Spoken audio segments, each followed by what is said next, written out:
আসসালামু আলাইকুম ওরহমতুল্লাহি ওবরাকাতুহু। 18তম শিক্ষক নিবন্ধন ভাইভা প্রত্যাশী ভাই বোনেরা, আশা করছি সকলেই ভালো আছেন। প্রতিদিনের মতো আজকের অর্থাৎ 26 নভেম্বরের ভাইভা নিয়ে আলোচনার জন্য হাজির হয়েছি।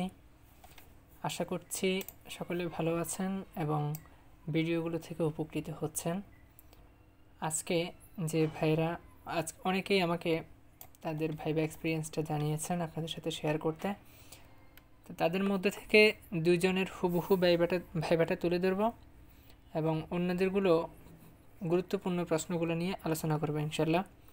তো চলুন ভাইভাটা আমরা শুরু করি।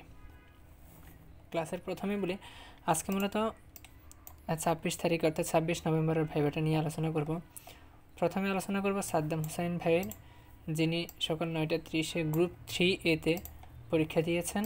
তার পরীক্ষা কেমন হয়েছে চলেন দেখে নিই আমরা। ক্যান্ডিডেট প্রথমে may I come in sir বলে অনুমতি চাইলেন, স্যার তাকে অনুমতি দিলেন এবং ভেতরে প্রবেশের পরে সালাম প্রদান করলেন। এরপরে স্যার সালাম নিলেন এবং সালাম নিয়ে তাকে বসতে বললেন, তিনি থ্যাংক ইউ বলে বসলেন। এই হচ্ছে তার প্রাথমিক বা জেনারেল কনভারসেশন যেটা বলি আর কি। এরপরে তার প্রশ্ন উত্তর পর্ব শুরু হয়েছে। তাকে প্রথম প্রশ্ন করা হয়েছে, what kind of skills should be a teacher, একজন শিক্ষকের মধ্যে কী কী গুণাবলী থাকা উচিত। অর্থাৎ আমরা যেটা বলি যে একজন আইডল টিচারের কী কী কোয়ালিটিস থাকা উচিত, তাকে সেই বিষয়টা প্রশ্ন করা হয়েছে। তিনি বললেন, teachers should be variety of skills including passionate in his profession, communication, critical thinking and patience, as well as the ability to adapt and collaborate. অর্থাৎ দেখেন, আপনি যত সংক্ষেপে উত্তর দিবেন ততই আপনার জন্য মঙ্গল। আপনি এই প্রশ্নটা যদি আপনাকে জিজ্ঞেস করা হয়, আপনি প্রয়োজনে শুধু এটুকু বলবেন, teacher should be variety of skills including passionate in his profession, communication skills and critical thinking. বাস এ পর্যন্ত বললেও চলবে, ঠিক আছে। এভাবে করে আপনি উত্তরগুলোকে ছোট ছোট করে লাইন বাই লাইন দেওয়ার চেষ্টা করবেন, তাহলে আপনার প্রশ্নের সংখ্যা অনেক কম হবে। এরপর ভাইকে প্রশ্ন করা হয়েছে, how many types of non finite verb and what they are. অর্থাৎ আপনার নন ফাইনাইট ভার্ব কী কী এবং সেগুলো কি, সেই প্রশ্নটা করা হয়েছে, ঠিক আছে। তো তিনিও এই প্রশ্নটার উত্তর দিয়েছেন খুব সুন্দরভাবে। তিনি উত্তর দিয়েছেন, দেয়ার আর 3 types of non finite verb, জিরান্ড, participle and infinitive, ঠিক আছে। একদম সংক্ষেপে তিনি উত্তর দেওয়ার চেষ্টা করেছেন। এরপর তাকে বলা হলো, how many types of participle and what they are, অর্থাৎ পার্টিসিপল কত প্রকার, তাকে সে প্রশ্ন করা হয়েছে। তিনি বলেন, there are 2 types of participle, present participle and past participle. তো এই হচ্ছে তার। ওকে স্যার খুশি হয়েছেন, good, you may go, thank you sir, আসসালামু আলাইকুম বলে তিনি বের হলেন। এই হচ্ছে সাদ্দাম ভাইয়ের ভাইবা। তাকে কিন্তু অনেকটা সহজ বলা যায়। আজকে যে ভাইবাগুলো হয়েছে, আজকে কিছু কিছু ভাইকে অনেক অতিরিক্ত প্রশ্ন করেছেন এবং কিছু কিছু ভাইকে খুবই কম প্রশ্ন করেছেন, যেটা আমি সবসময় বলে আজকেও বলবো যে আসলে ভাইবাটা ভাগ্যের উপর নির্ভরশীল। আপনাকে কোন বোর্ডে যাচ্ছেন এবং টিচারদের মানসিকতার উপরে অনেক কিছু ডিপেন্ড করছে। তো চলুন আমরা পরবর্তী আরেকজনের ভাইবা দেখি, যার নাম হচ্ছে জাকিয়া সুলতানা জুই আপু। আপনাকেও ধন্যবাদ ভাইবাটা আমাদের সাথে শেয়ার করার জন্য। তিনি ঠাকুরগাঁও থেকে এসেছেন, তার গ্রুপ ছিল 10-এ, তিনি 9:30-এ পরীক্ষা দিয়েছেন। তো চলুন তার ভাইবার অভিজ্ঞতাটা শেয়ার করবো এবং পাশাপাশি তার ভাইবাটা নিয়ে কিছু কথাও বলবো। ভাইবাটা শেষ করার পরে বলবো। চলুন শুরু করি। তিনি অনুমতি চাইলেন এবং অনুমতি নিয়ে ভিতরে প্রবেশ করলেন, থ্যাংক ইউ বলে বসলেন। এই পর্যন্ত সবার সেম, এজন্য সামনে থেকে এটাকে স্কিপ করব, ঠিক আছে। এরপরে তাকে প্রশ্ন করা হলো, what are the writing skills, এটা দিয়ে তাকে শুরু করা হলো। তিনি বললেন, ওকে এক্সামিনার, তিনি আমাকে যেটা বললেন আর কি, অর্থাৎ আপুটার নাম হচ্ছে জুই আপু যে কথাটা বললেন যে what are the writing skills বলার পরে তিনি বললেন ওকে বলে তিনি উত্তর করতে যাবেন। ঠিক সেই সময় হচ্ছে এক্সামিনার তাকে একটু মানে বিরক্ত হয়ে বললেন যে কেন তুমি ওকে বলতেছো, ঠিক আছে, এই ধরনের কথা বলা যাবে না, তিনি এটাই বুঝাচ্ছেন। তারপরে ক্যান্ডিডেট কিছুক্ষণ সময় নিয়ে তিনি কিছু একটা উত্তর সাজিয়েছেন মনে মনে, কিন্তু তিনি উত্তর করতে আর সাহস করলেন না, যেহেতু এক্সামিনার মানে স্যার অলরেডি মেজাজ দেখিয়েছেন তার সাথে, জন্য তিনি বললেন সরি। এরপরে হচ্ছে আসলে এখানে একটা বিষয় আছে আপনার, তিনি একটু সময় নিয়েছেন, তার মানে আপুর দৃষ্টিতে তিনি সময় নিয়ে সরি বলার কারণে ম্যাডাম হচ্ছে কষ্ট পেয়েছেন এবং ম্যাডাম আপনার মানে রাগ করেছেন আর কি, ঠিক আছে, যে কেন তুমি সরি বলতেছো এই বিষয়টা নিয়ে। এরপর তাকে প্রশ্ন করা হলো what are the tense and subtenses, অর্থাৎ দেখেন টেন্সেস এবং সাবটেন্সেস আমরা কিন্তু অনেকেই এই বিষয়টাকে ঘুলিয়ে ফেলতাম, ঠিক আছে, ইনস্ট্যান্ট আমাদের মাথায় আসতে পারে যে টেন্স কত প্রকার এবং সাবটেন্স কত প্রকার, ঠিক আছে। এই বিষয়টা আপুরকে জিজ্ঞেস করলেন এবং উনিও তৎক্ষণাৎ উত্তর দিতে ওনার কষ্ট হয়েছে, উনি যেটা বললেন আর কি আমার সাথে, সেটা হচ্ছে আচ্ছা তো টেন্স হচ্ছে 3 প্রকার, আমরা জানি টেন্স প্রধানত 3 প্রকার, প্রেজেন্ট, ফার্স্ট অ্যান্ড ফিউচার।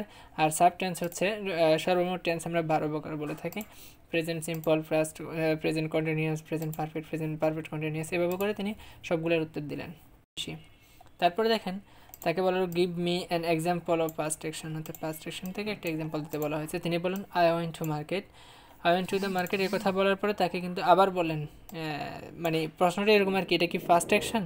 তারপরে তিনি বলেন আই রোট আ লেটার, অর্থাৎ তিনি তার উত্তরটা আরও বেশি স্পষ্ট হওয়া দরকার। আমাদের ক্ষেত্রেও আমরা যখন ভাইবা ফেস করবো বা ভাইবা বোর্ডে থাকবো, যদি আমাকে কোনো প্রশ্ন করা হয় আমি সিম্পলি উত্তরটা প্রপারলি দেওয়ার চেষ্টা করবো এবং যাতে করে বিষয়গুলো স্পষ্ট থাকে। যেহেতু তাকে ফার্স্ট অ্যাকশনের কথা বলা হয়েছে, তিনি যে কোনো কিছু দিতে পারতেন, ঠিক আছে।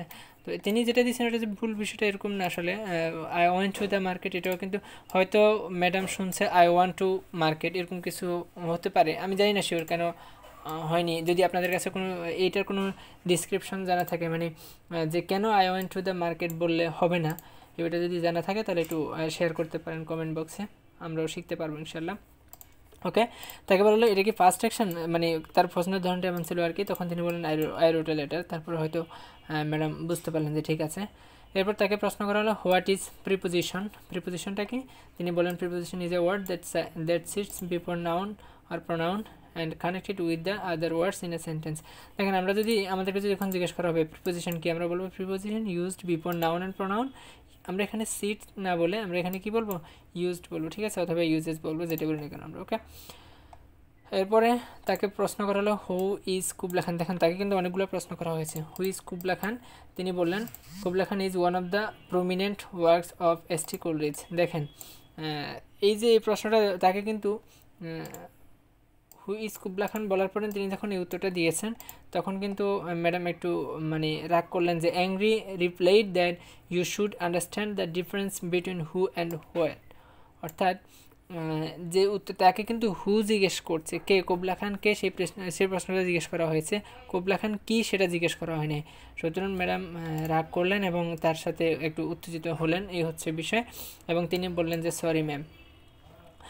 তারপরে বলা হলো who are the romantic poets, romantic poets কে কে সেটা জানতে চাওয়া হলো। তারপরে ক্যান্ডিডেট বললেন, অর্থাৎ আপু বললেন William Wordsworth, William Blake, S T. Coleridge, John Austen. John Austen যখন তিনি বললেন সাথে সাথে তাকে বলা হলো when I told the name of John Austen she told me poets, অর্থাৎ তাকে পয়েটসের কথা বলা হচ্ছে, তাকে জন অস্টনকে মেনশন করার কথা বলা হয়নি, ঠিক আছে। তখন তিনি বলেন William Wordsworth, William Blake, S T. Coleridge, P B. Shelley, John Keats, এই পর্যন্ত বলার পরে বলে যে ঠিক আছে ইউ ক্যান গো।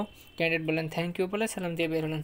তো এখানে আমি আপনাদেরকে একটু কথা বলবো, সেটা হচ্ছে গিয়ে দেখেন এই আপুর থেকে যখন জুই আপুর থেকে যখন প্রশ্নগুলো নিচ্ছেন এবং তিনি যখন উত্তরগুলো করছেন, তিনি দুই এক জায়গায় একটু ভুল করেছেন। সেটা হচ্ছে যে সরি ম্যাম, ম্যাম শব্দটা ভাইবা বোর্ডে উচ্চারণ করা কখনোই উচিত না আমাদের, ঠিক আছে। ম্যাম আমরা কিন্তু এখানে ফর্মালি সব কথা বলবো, ঠিক আছে, এটা আমাদের ভাইবা বোর্ড। আমরা এখানে ম্যাম বা ইয়া, নো স্যার এরকম কিছু আমরা এক্সপ্রেশন দিতে পারবো না। আমরা এখানে খুব ফর্মালি কথা বলতে হবে এবং ম্যাম না বলে ম্যাডাম বলতে হবে, sir yes sir, okay sir, এরকম করে সম্পূর্ণ কথাগুলো আমাকে বুঝিয়ে দিতে হবে, ঠিক আছে। আর যে প্রশ্নের উত্তরটা আমি পারবো না বা আমার পক্ষে ব্যাখ্যা বিশ্লেষণ করা সম্ভব না, আমি সরাসরি সেটাকে সরি স্যার বলে দিব, ঠিক আছে। এই যে আপুর দুই একটা ক্ষেত্রে একটু ঝামেলা হয়েছে, যার কারণে কিন্তু বোর্ডের যারা মেম্বার আছেন তারা কিন্তু অলরেডি মানে রেগে গিয়েছেন তার উপরে, বা একটু বিরক্ত হয়ে কথাগুলো বলেছেন, বোঝা যাচ্ছে, ঠিক আছে। তো এছাড়াও আরও কীভাবে আমরা ভাইবা বোর্ডে আমাদের আচরণ কী হওয়া উচিত, এটা যদি আপনারা চান তাহলে আমি আরেকটা ভিডিও দিয়ে দিব, যে আমরা নিজেকে কীভাবে প্রেজেন্ট করবো বা আমরা কীভাবে প্রবেশ করবো এবং কীভাবে ভাইবা বোর্ড শেষ করে প্রশ্নপত্র শেষ করে আবার বের হয়ে আসবো, ঠিক কী রকম আমাদের আচরণ হওয়া উচিত, এগুলো নিয়ে যদি আপনারা ভিডিও আছেন তাহলে অবশ্যই কমেন্ট বক্সে জানিয়ে দিবেন, আমি দেওয়ার চেষ্টা করবো ইনশাল্লাহ। এরপরে ইহতেসাম জাহিদ ভাইয়ের কাছে প্রশ্ন করা হয়েছিল, তিনি 11টা 30-এর বোর্ডে ছিলেন, বোর্ড 02B-তে। তো তাকে প্রশ্ন করা হয়েছে what is the meaning of your name, তিনি তার নামের উত্তর দিলেন। তারপর বলো he is one of the best boy in the class, এটাকে হচ্ছে মেক ইট পজিটিভ ডিগ্রি, অর্থাৎ ওয়ান অফ দ্য থাকলে কিন্তু ভেরি ফিউ দিয়ে পজিটিভ করতে হবে। তিনি বললেন very few boys in the class, এখানে একটা বিষয়, এখানে বয় ইন দ্য ক্লাস কিন্তু এখানে হবে বয়েজ ইন দ্য ক্লাস, ঠিক আছে, boys in the class are as good as he, তিনি উত্তর করলেন। তারপর তাকে প্রশ্ন করা হলো we elected him captain since the boys, অর্থাৎ এটা অ্যাক্টিভ আছে, এটাকে পেসিভ করতে বলা হলো। তো আমরা জানি অ্যাক্টিভ থেকে পেসিভ করার সময় আমরা হিমের objective form subjective form he নিয়ে আসবে, he was elected captain by us. তো এগুলো আসলে এগুলো হচ্ছে খুব সিম্পল বিষয়গুলো, আশা করি আপনারাও খুব ভালোভাবে দেখে যাচ্ছেন বা রিভিশন দিয়ে যাচ্ছেন, এগুলো আসলে বলার মতো তেমন কিছু নেই। তারপর তাকে প্রশ্ন করা হলো সকাল থেকে গুড়ি গুড়ি বৃষ্টি হচ্ছে, এটা ট্রান্সলেশন করতে তিনি বলেন it has been raining since morning. Okay, এরপর it has been drizzling since morning হবে, ঠিক আছে, এখানে রেইনিং ভুল করে দিয়ে দিয়েছি, ড্রিজলিং সিন্স মর্নিং। তো তিনি যখন আনসারটা দিয়েছেন এবং তার উত্তরগুলো যথেষ্ট সঠিক ছিল এবং এক কথাই ছিল, লাইনটি কেটে দাও ফ্যান থ্রু দ্য লাইন। এই ছিল তার ভাইবা, অর্থাৎ এসএসএম ভাইয়ের ভাইবাটা যথেষ্ট সুন্দর ছিল এবং সিম্পল তার কোশ্চেনগুলো ছিল আমাদের কাছে যেটা মনে হচ্ছে আর কি। এরপর আরেকজন ভাই আমাদের সাথে ভাইবা শেয়ার করেছেন আপনাদের জন্য, রায়হান ইকবাল নামে। রায়হান ইকবাল 7Bতে ছিলেন, তিনি হচ্ছে পরীক্ষা দিয়েছেন। তাকে প্রথমে যে প্রশ্নটা করা হয়েছে name 2 qualification that a teacher should be possess, অর্থাৎ একজন টিচারের মধ্যে দুটি কোয়ালিটি অবশ্যই থাকতে হবে, সেই কোয়ালিটিগুলো কী কী? তিনি বললেন সাবজেক্টিভ স্কিল অ্যান্ড পেশেন্স, এই দুটো বিষয় অবশ্যই তার ভিতরে থাকতে হবে। তারপরে বলা হলো what kind of skill should be a teacher, অবশ্যই টিচারের মধ্যে থাকতে হবে এরকম স্কিল কী কী, ঠিক আছে। তিনি বলেন হচ্ছে grammatical skill and speaking skill must be needed. Okay, তারপরে বলা হলো what is the difference between epic and novel writing, ঠিক আছে, ইন রাইটিং। তিনি বলেন novel is a written in prose, epic is a written in verse, ঠিক আছে। তারপরে বলা হলো what is the difference in their theme, তাদের থিমগত মানে বৈশিষ্ট্য কী কী আছে বা কী পার্থক্য আছে। তিনি বলেন epics are written on the stories of ancient times and, এবার স্যার হচ্ছে তাকে অ্যাড করে দিলেন যে অ্যানসিয়েন্ট টাইমস অ্যান্ড মেইথ, ঠিক আছে, যেটা এপিক লেখার মানে থিমগুলো কী কী হওয়া উচিত বা কিসের উপর ভিত্তি করে এপিক লেখা হয়। And a novel was written about contemporary events or problems নিয়ে আমরা সাধারণত নভেল লেখা হয় আর কি, এই বিষয়টা তিনি বললেন। এরপর দেখেন তার প্রশ্নগুলো যথেষ্ট মানে প্রশ্ন যেমনই হোক তিনি উত্তরগুলো যথেষ্ট সাবলীলভাবে দিয়েছেন এবং তাকে খুবই কম প্রশ্ন করা হয়েছে, 4-5টা প্রশ্ন করে তাকে ছেড়ে দিয়েছে, ঠিক আছে, বললেন ঠিক আছে ইউ মে গো নাও। তো এই ছিল আজকে আমাদের ভাইবার যেই প্রস্তুতি বা ভাইবার যে অভিজ্ঞতা বিশ্লেষণ করার পদ্ধতি, এটা আমরা আজকে আলোচনা করার চেষ্টা করেছি। এর বাইরেও আরও অনেক ভাই আমাকে মেসেজ করেছেন, জানিয়েছেন তাদের ভাইবা অভিজ্ঞতাটা, কিন্তু সময়ের কারণে আসলে ভিডিওটা অনেক লং হয়ে যাচ্ছে, এ কারণে আর আমি অ্যাড করছি না। যদি এরপরে আপনারা যদি চান যে না আমরা আরও কিছু ভিডিও চাই বা আরও কিছু ভাইবা এক্সপিরিয়েন্স জানতে চাই, তাহলে অবশ্যই আমি আপনাদের জন্য সেটা শেয়ার করব, বড় হলেও সমস্যা নেই।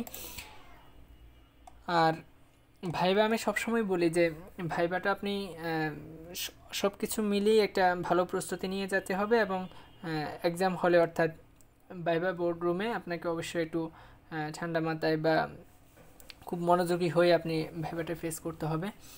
এই হচ্ছে আজকের ভাইবা। চলুন আপনারা হচ্ছে এতটুকু পর্যন্ত শেষ পর্যন্ত যারা দেখেছেন তাদেরকে ধন্যবাদ জানাই। আর শেষ পর্যন্ত যারা দেখেছেন তাদের জন্য আমি হোয়াটসঅ্যাপ নাম্বার দিয়ে রেখেছি, এটা হচ্ছে আমার হোয়াটসঅ্যাপ নাম্বার।